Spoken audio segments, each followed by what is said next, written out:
layouts, and today I have another sketches for the 6x6 paper pad. This is a class that I am taking with Allison Davis, and today I am working on sketch number 3. Now this sketch calls for a lot of photos, and it does really call for like wall-to-wall photos. So from one end of the 12x12 to the other end of the 12x12, it is completely covered with photos. My photos were not 4x6. These were actually cell phone photos, so they were printed at that 4x5.3. I do end up cutting it a little bit short, and I will show you that when we get to that part of it. I do pull out this piece of paper. This pad is from an Authentique line. It is super old, super old. I don't even have the cover to the 6x6 paper pad anymore, but I know that I picked it up from Tuesday Morning a couple years ago.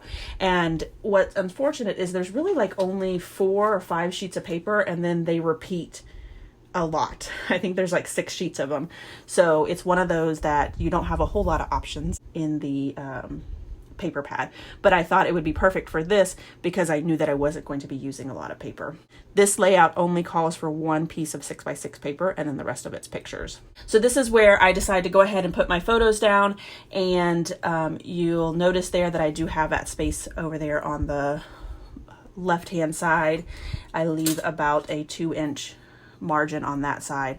The photo that's on the bottom there where Connor is laying out on the foam pit, that photo was supposed to be a 3x5 photo, so a real skinny photo, and I didn't really want to cut that photo down, and so that was kind of what started the ball of just making it a larger photo down there and working through it. So the photo that has Connor standing up and about to jump in the foam pit, that is the 3x5 photo on the right hand side, so you can see how much skinnier that is compared to the one that's on the left. So after I get all of the photos down, it does call for a small strip of paper right there where it's white, and I go ahead and add this striped paper. Because there's so much going on in regards to all of these foam pits, I did want to keep it pretty neutral. That's why I went with that navy paper. But I did want to bring in all of the colors that I had planned to use, which in that paper it has the navy blue, the orange, as well as the lime green. I do end up covering a lot of that stripe piece with a neutral journaling card on top of it, so a lot of that does get covered up. I did go ahead and take a break from this layout because I was really frustrated with the fact that there was so many photos and I didn't feel like it was standing out enough. And as I was laying in bed that night thinking about my layout, so do you guys do that as well? Do you think about your layouts or your scrapbooking when you're laying in bed? I thought that maybe I could come in and add a couple of pieces of paper between some of the photos. That way it pulls it out. So I do that with 2 of the photos. On the left hand side, I go ahead and add an orange piece of paper underneath one of the photos, and then on the right hand side I add the green striped paper. So I think that that brings a break between some of these photos, especially the ones where there really isn't a whole lot of distinguish between the photos themselves.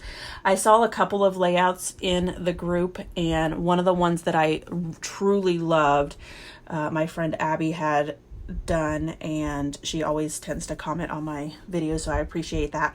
But she had done a parade, and I think she had a better idea of having photos where they were really close up, and then having photos where they were kind of farther away, which is the photos you kind of would get from a parade.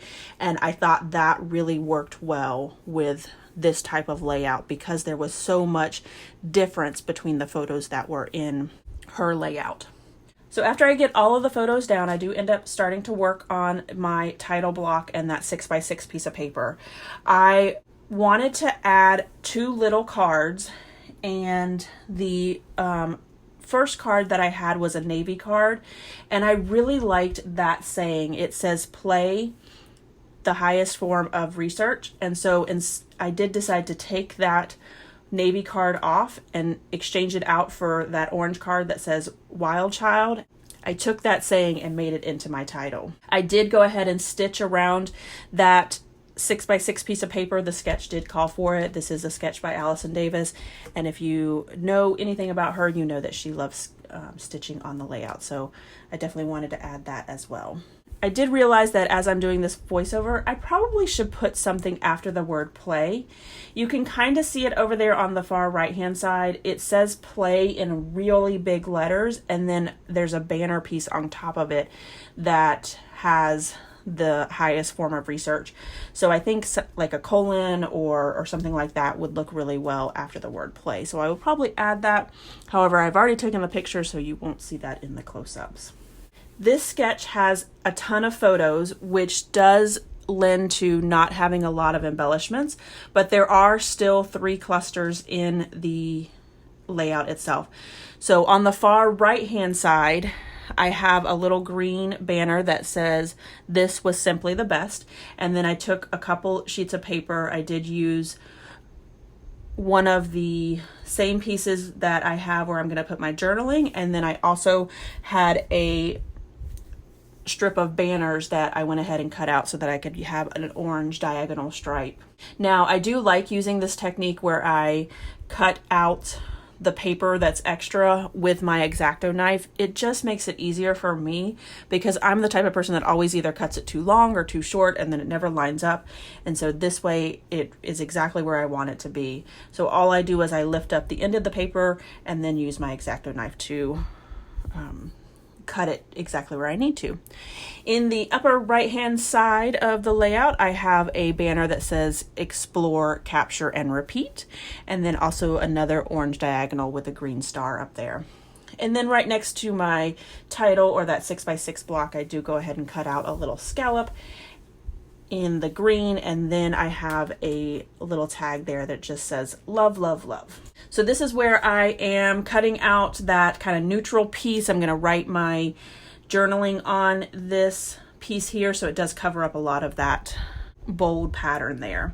So these photos were when Connor and Eli was going to Urban Air. It's one of those trampoline parks that are here locally, and they just love that place, and it definitely burns off lots of energy. So that's what I really talk about in my journaling for this layout. So here is my final layout, as well as some close-ups. If you enjoyed this video, if you wouldn't mind giving me a thumbs up, I'd really appreciate it. If you haven't done so already and you want to see more double page layouts, make sure you hit that subscribe button, because that's all you're going to get on my channel. Thanks everyone for watching, and I hope that you have a scrappy day.